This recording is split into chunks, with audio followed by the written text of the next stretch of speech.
के लिए प्रियंका पासवान से, जो गोरखपुर के एक छोटे से गांव से देश की राजधानी दिल्ली आई थी IAS अधिकारी बनने के लिए। लेकिन 2009 से लेकर 2013 तक लगातार तैयारी के बावजूद इनका सिलेक्शन नहीं हो सका। इसके बाद इन्होंने अपना बचा हुआ जीवन गरीब तबके के बच्चों और महिलाओं के लिए लगा दिया। अब प्रियंका पासवान एक NGO चलाती है, प्रियंका सोसाइटी के नाम से, जिसमें महिलाओं को सशक्त बनाने के लिए उन्हें कढ़ाई सिलाई के साथ ही ब्यूटी पार्लर कोर्स सिखाया जाता है। इसके अलावा गरीब तबके के बच्चों को निःशुल्क शिक्षा भी दी जा रही है। ये दरअसल मैं सिविल सर्विसेज की प्रिपरेशन कर रही थी, और सिविल सर्विसेज में जब मेरा नहीं हुआ तो मैं बहुत ही ज़्यादा डिप्रेशन में, जिसको कह सकते हैं, बहुत ज़्यादा तनाव में, बहुत ज़्यादा उदास हो गई थी। फिर एक मेरे हस्बैंड ने बोला कि आप मतलब ये सिर्फ आप IAS ऑफिसर बन के ही नहीं किया जा सकता है, एक NGO अगर हम लोग खोले, लोगों की डायरेक्ट मदद करें तो हम लोग कर सकते हैं। तो मुझे ये आइडिया बहुत अच्छा लगा, तो फिर हम लोगों ने NGO ओपन किया। तो मेरा NGO बासगांव में चलता है, पहले गोरखपुर में ही था, नकहा जंगल में, बशारतपुर में, राम जानकी नगर में था। फिर वहाँ सेल आउट हो गया, तो उसके बाद अभी मेरा NGO बासगांव में भी वर्क कर रहा है, और वहाँ पे बच्चों पर ही हम लोग टारगेट करते हैं, ताकि बच्चे जो गरीब तबके के होते हैं, जिनको प्रॉपर एजुकेशन नहीं मिल पाता, जो स्कूल ड्रॉप आउट कर देते हैं, तो उनको प्रोत्साहित करने के लिए कि उनकी मदद के लिए टीचर्स हैं, बिना पैसे के टीचर्स हैं।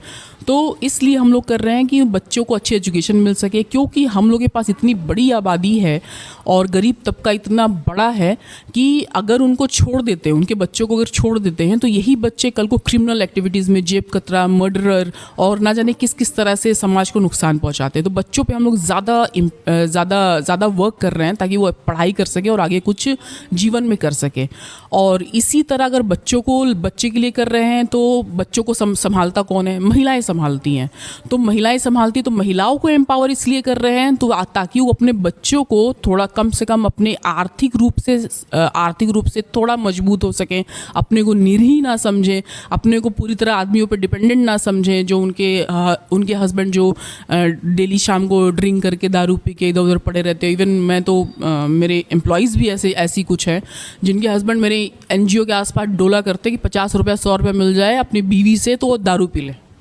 इस हिसाब से लोग होते हैं जो इस गरीब तबके के, मतलब गरीब क्या, ये इनकी आदत इनको गरीब बनाती है या वैसे होते हैं। लेकिन जितना भी हो सके मैं अपनी तरफ से प्रयास करती हूँ कि महिलाएं सशक्त हो सकें।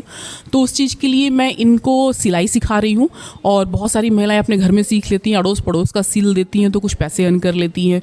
उसी तरह अगर मैं पार्लर का करवाती हूँ तो बहुत सारी महिलाओं को मेकअप के लिए भी आज मेकअप कर देती हैं, उनको तैयार कर देती हैं, और भी चीज़ें जो आईब्रो हो गया, ब्लीच हो गया, बहुत सारी चीज़ें जो पार्लर में कोर्स में आती है, तो उनको करवाते हैं।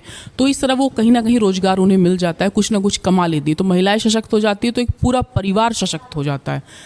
ऐसा है और ऐसा कहा जाता है, और ऐसा मेरा मानना, और ये सच भी है।